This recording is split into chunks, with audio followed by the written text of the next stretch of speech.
Am I recording this for the third time now? Maybe. I have a surprise. Hey Sparkles, what's up? Today I will be finally painting the next small doll. I just have so many other projects going on that I had no time to do it before. However, before we get started, make sure to leave a like, comment and subscribe to the channel so that YouTube's algorithm maybe cooperates with my channel a little bit more in the future. So y'all have been voting and Sunshine Gurl was the winner. So without further ado, let's start painting Sunshine Gurl.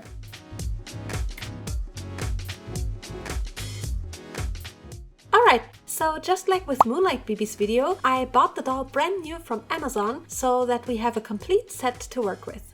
The challenge with these repaints is not to use a 3D printer or other fancy machines and gadgets, just regular crafting materials. Are you guys also always so excited unboxing a brand new doll? I always feel like a kid every time.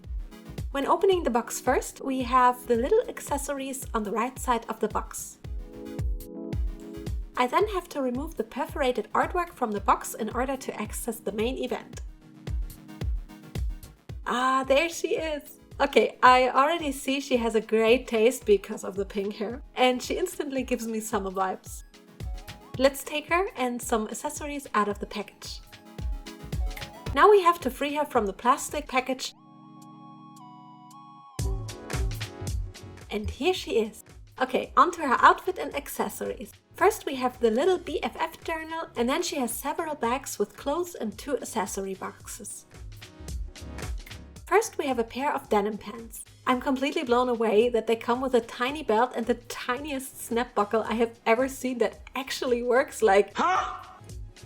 Next we have the teal colored fluffy fluff jacket with an actual tiny zipper element and fake little zipper pullers on the zipper and pockets. First box contains her shoes, and they are roller skates. I'm living for roller skates and still really want to get into it again. As a kid I loved to skate with my rollerblades because they were super cool in the 90s. Alright, and the second box has her sunglasses, some earrings and a cute little choker.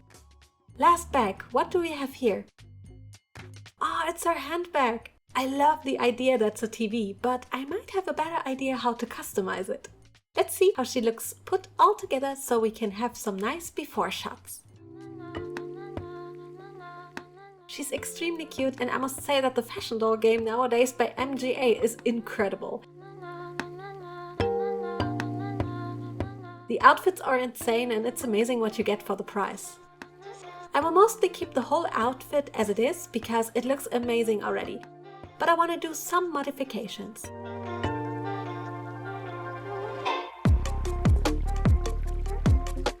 But now it's time to get some magic done to make her a true one-of-a-kind doll.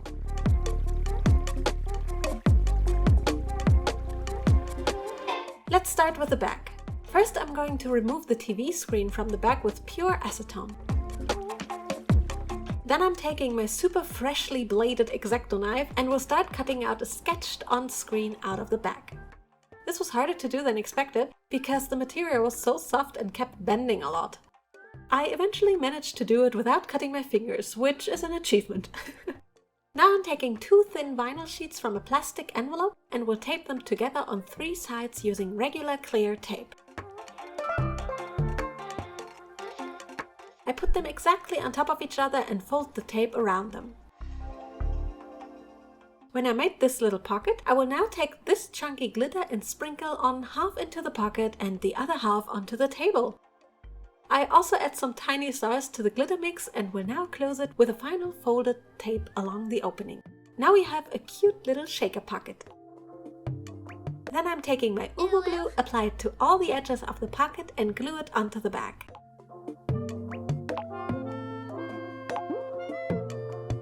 To bedazzle the rest of the bag, I stuffed it with a cotton pad and will now attach some rhinestones to the buttons of the bag, and then a bunch of tiny ones along the rectangular cutout.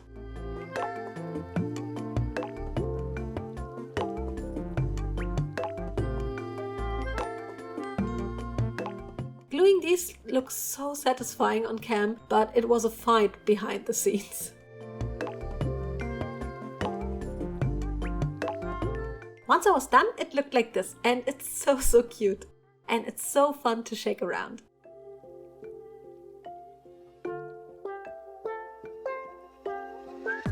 Okay, let's do some magic on the pants. I remember when I was a teenager, flare jeans with embroidered flowers and rhinestones were a must-have. So I decided to glue on these tiny flowers I found in my stash with my OOAK Alleskleber.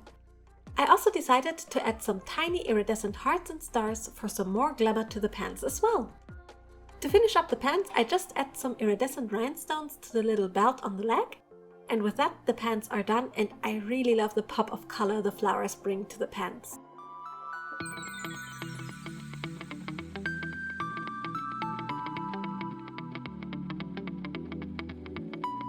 Alright, onto the jacket.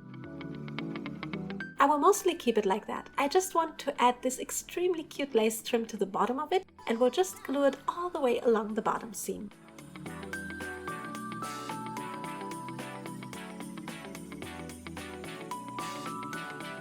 It's a small change, but it makes the jacket even cuter in my opinion.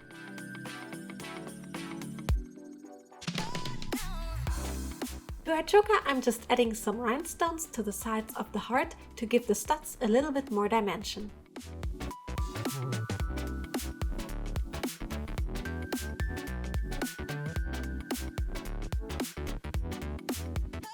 And last but not least, let's give her shoes some tiny little stars as well.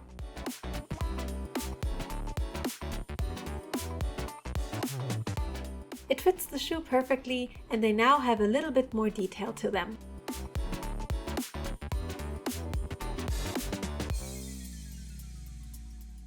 While I was searching for some rhinestones, He has seen things. this little bear fell into my hands. He looks a bit wonky, so I want to fix him up a little bit.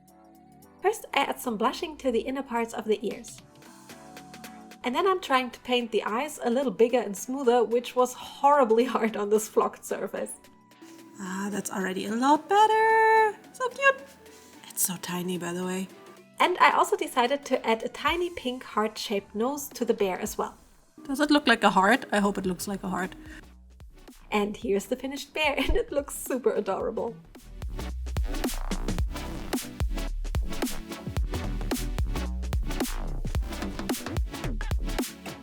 Okay, time for the main event, the face! First of all, we have to get rid of the factory paint with pure acetone. The paint on LOL faces is applied pretty thick and it's not that easy to remove. Definitely took me a while. I then packaged her up and sprayed her with MSC to start the magic. I made this mock-up on my iPad and put it on my phone so that I have a plan and guidelines as to how I want to paint the new face. Before starting the painting process, I take some epoxy sculpt and tried to sculpt her a little tongue that was inspired by one of Color's LOL repaints. Sculpting this insanely tiny tongue was a lot harder than I thought because of the size, so I kept sculpting and checking with the face. I then put the tongue aside to cure completely by air and apply some glitter to the face for some shimmer on the skin. Then adding some blush with pastel chalk dust in pink and giving the lips a little white first layer so that the pink I want to put on top later will be more vibrant. I first go in with pastels and then with a white pencil. Then I'm taking my detail pencil and start sketching out the mouth lines. Since her mouth will be open later, I need to sketch the middle lines a little differently so her mouth gives the illusion of being open. Then I'm sketching out the eye lines with my mock-up next to it so I can draw it as close to the sketch as possible. This process definitely took the longest amount of time because you want all the lines to be perfect. Mirroring it to the other side also takes some time away, so let's speed up the process. And now start filling in the lines with some black acrylic paint. I have to go slow and careful with the paint, but this process is always very satisfying. After all the black lines were filled in, I'm going to paint her lips in a nice vibrant bubblegum pink.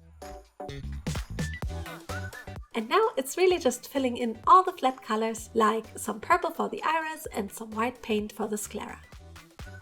After all flat colors were done, I decided to paint the little forehead ornament by first sketching it out with a tealish green pencil.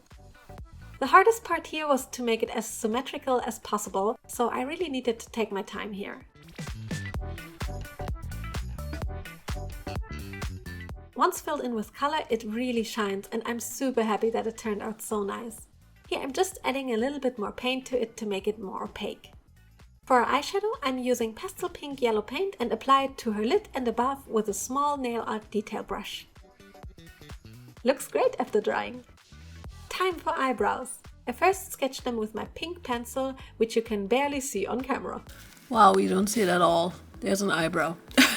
Oh, and her lashes are still missing too, so I sketched them out with my pencil first and now draw the lines with my tiny brush and black acrylic paint. And after that, take the time to fill in her eyebrows with pink acrylic paint as well.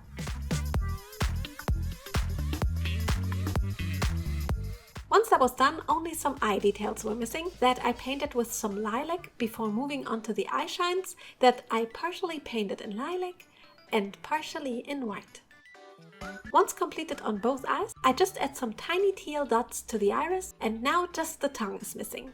It had time to fully cure now and I'm going to paint it in tongue color. Looks more pink on cam, but it was a nice rosy fleshy pink. Ugh, that sounds gross. I let it fully dry and then used the trustiest glue to attach it to the doll's mouth.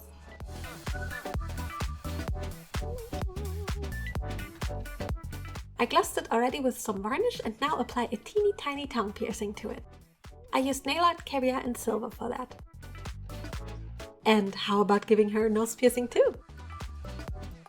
Okay, the final step is to gloss her eyes and lips with Liquitex High Gloss Varnish.